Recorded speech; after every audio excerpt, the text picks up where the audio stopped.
샬롬, 9월 첫 주일입니다. 여러분들 코로나로 인하여서 온라인 예배를 드리지만 있는 자리에서 영과 진리로 예배하는 우리 모두가 되기를 주님의 이름으로 축복합니다. 주중에 나눠드린 큐티는 모두 다 잘하셨나요? 우리가 다짐한 게 무엇이었죠?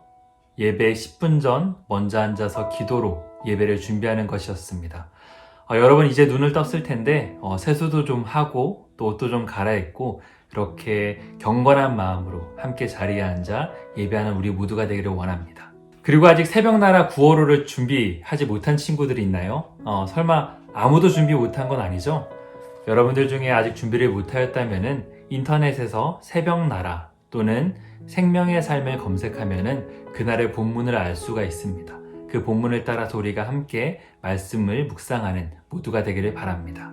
그럼 함께 말씀을 읽도록 하겠습니다. 오늘 말씀은 예레미야 29장 1절로 14절 말씀입니다.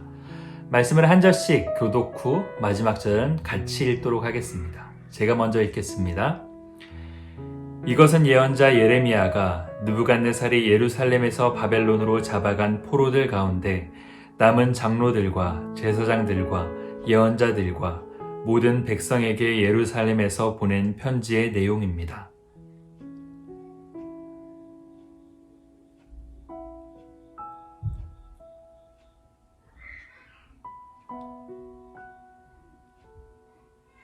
이 편지는 유다 왕 시드기야가 바벨론 왕 느부갓네살에게 보냈던 사반의 아들 엘라사와 힐기야의 아들 그마랴를 통해서 바벨론으로 보내졌습니다.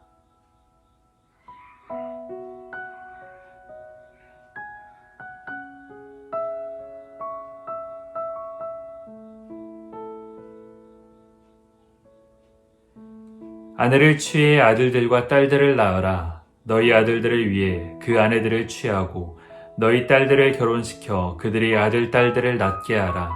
너희가 그곳에서 번성하고 수가 줄지 않게 하라.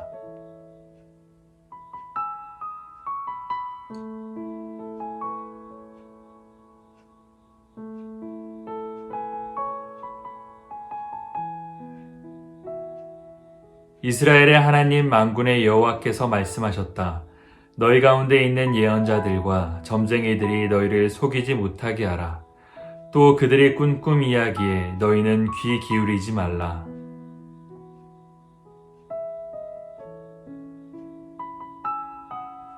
여호와께서 이렇게 말씀하셨다. 바벨론에서 70년이 차면 내가 너희를 돌아보아 너희를 이곳에서 돌아오게 할 것이라는 내 은혜로운 약속을 너희에게 이행할 것이다.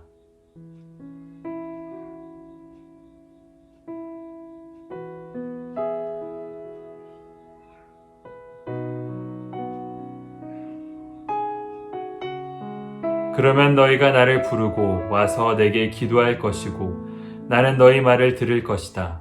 너희가 너희의 온 마음으로 나를 찾을 때 너희가 나를 찾고 나를 발견할 것이다. 같이 읽겠습니다. 여호와의 말이다. 내가 너희에게 발견될 것이다. 그리고 내가 너희의 포로 상태를 돌이킬 것이다. 내가 너희를 추방했던 모든 곳들과 모든 민족들로부터 너희를 모을 것이다. 그리고 내가 너희를 포로로 끌려가게 했던 그곳으로 다시 데려올 것이다. 여호와의 말이다. 아멘. 이 시간에는 말씀을 생각하면서 각자 한 번 더, 또 두 번, 세 번씩 묵상하도록 하겠습니다. 오늘 본문은 예레미야 선지자의 편지입니다. 그리고 그 편지의 대상은 바벨론으로 포로로 잡혀간 사람들입니다. 여러분 그 당시 포로들의 삶이 어떠했을까요? 자유를 빼앗기고 또 억압받고 자신과 말이 다르고 또 문화가 다른 그 상황 가운데서 굉장히 고생하고 또한 안타까운 상황들이었을 것입니다. 여러분이 만약 포로라면 그 상황 가운데 어떤 편지가 가장 위로가 될까요? 힘내라, 내가 너를 구출할 것이다. 그런 것이겠죠. 그러나 오늘 본문의 이야기는 전혀 다른 이야기를 하고 있습니다. 오늘 본문 5절 말씀입니다. 집들을 짓고 그곳에서 살라, 정원을 만들고 그곳에서 나는 열매를 먹으라. 아내를 취해 아들들과 딸들을 낳으라. 너희 아들들을 위해 그 아내들을 취하고 너희 딸들을 결혼시켜 그들이 아들, 딸들을 낳게 하라. 너희가 그곳에서 번성하고 수가 줄지 않게 하라. 아멘.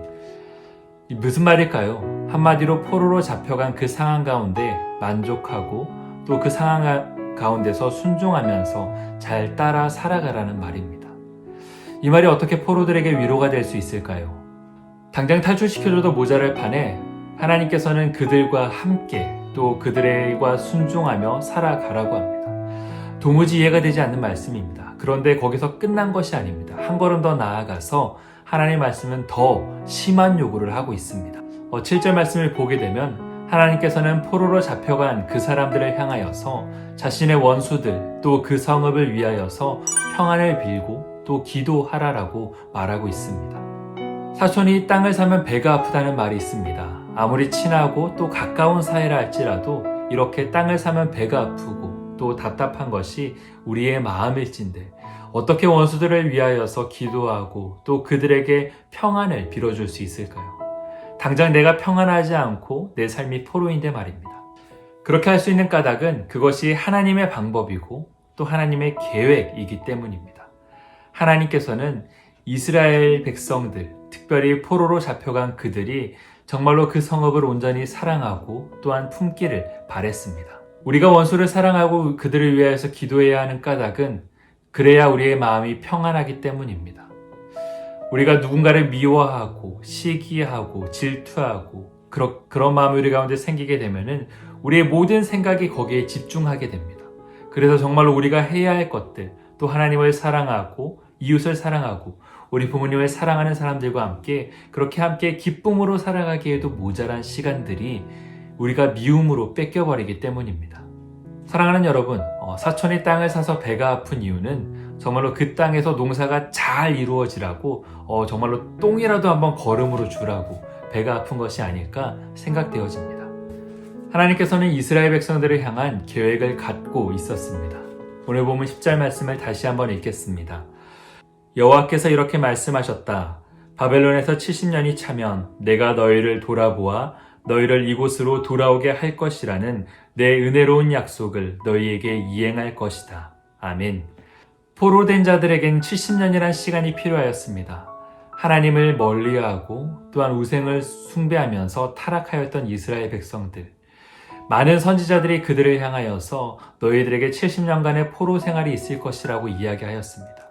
그리고 그 예언대로 포로로 잡혀갔고 또 그 70년이라는 시간이 온전히 이루어져야만 이스라엘 백성들이 다시금 돌아올 수 있는 것입니다. 그들에게 70년이라는 시간이 주어진 까닭은 단순히 시간 두기를 하는 것이 아니라 정말로 그 시간 동안 온전한 회개와 또한 온전한 통회를 통하여서 하나님이 누구신지 또한 우리가 어떠한 잘못들을 했는지 깨닫기 원하시는 하나님의 마음이었던 것입니다. 이것이 바로 이스라엘 백성들을 향한 하나님의 계획이었습니다. 그렇기 때문에 지금은 포로지만 그들과 함께 살며 또 그들에게 평안을 빌며 하나님의 계획에 동참하라 말씀하신 것입니다. 마찬가지로 하나님께서는 우리를 향한 스페셜 플랜을 가지고 계십니다. 여러분들 공부하기 힘들죠? 정말로 열심히 공부하는데 때로는 성적이 잘 나오지 않고 특별히 동광고등학교에 있다 보면은 최근 들어서 많은 고3 학생들이 이렇게 쭈뼛거리며 찾아오는 것을 보게 됩니다. 이제 수시 쓸 때가 되고 또 대학을 결정해야 되다 보니 마음도 심숭생숭하고 어떻게 해야 될지 모르는 마음들일 것입니다. 정말로 그동안 열심히 한다고 했는데 결과들을 보면은 만족스럽지 못하고 또한 걱정하는 마음이 태반일 것입니다. 어디 그것뿐일까요? 친구와 정말 잘 지내고 싶은데 나는 잘하고 싶은데 오해가 생길 때가 있고 또 정말로 부모님과도 함께 잘 지내고 싶은데 그러지 못할 때도 있습니다. 뭘 해도 안 될 것 같고 절망스러운 그때에 우리는 어떻게 해야 될까요? 사랑하는 여러분, 하나님의 계획을 믿으시길 바랍니다. 비록 현실이 좀 좌절스럽고 낭망된다 할지라도 하나님께서는 여러분들을 향한 스페셜 플랜을 갖고 계십니다. 하나님의 계획을 생각할 때 여러분들의 미래는 절망이 아닌 소망이고 희망임을 기억하길 바랍니다. 또한 코로나로 인하여서 답답한 생활의 연속입니다. 항상 마스크를 써야 하고 교회에 오지도 못하고 또 집 밖으로 나가지도 못하는 그런 일상들을 살아가리라 생각되어집니다. 그런 것들만 생각하면 너무 답답하고 힘이 들죠. 그러나 평안합시다. 여러분들 집에서 정말로 온 마음을 다해 예배드리고 운동도 좀 하고 그리고 또 부모님과 대화도 좀 하는 여러분이 되기를 원합니다. 그리고 그것뿐만이 아니라 정말로 여러분들 매일매일 말씀 묵상을 통하여서 하나님과 가까워지고 하나님께서 여러분들을 향한 계획은 무엇인지 발견해 나아가는 저와 여러분들이 되기를 주님의 이름으로 축복합니다. 기도하겠습니다. 사랑과 은혜가 많으신 하나님, 우리 해천기념 교회 중고등부 친구들을 축복합니다. 코로나로 인하여서 교회 오고 싶어도 그러지 못하고 답답한 생활의 연속인 줄 압니다. 하나님, 그러나 그러한 상황 가운데서도 온 마음으로 하나님께 예배하게 해 주시옵시고, 또한 주어진 시간 가운데에 내가 그동안 하지 못했던 것들, 또 내가 집중하지 못했던 것들에 집중하며 나아가는 우리 모든 학생들이 되게 하여 주시옵소서. 또 때로는 우리의 삶이 정말로 코로나와 같은 문제로 인하여서 좌절하고 낭망스러운 상황이 있다 할지라도 하나님의 계획을 믿으며 나아가는 우리 모두가 되게 하여 주시옵소서. 그리하여서 절망을 바라보는 것이 아니라 하나님께서 세우신 계획을 바라보고 희망을 품고 또 희망찬 미래를 향하여 발걸음질해 나아가는 우리 모두가 될 수 있도록 인도하여 주시옵소서. 시작되는 한 주도 하나님과 함께 동행하며 날마다 말씀 묵상을 통하여서 하나님과 더욱더 가까워지는 우리 모두가 되게 하여 주시옵소서. 감사드리며 예수님의 이름으로 기도드립니다. 아멘.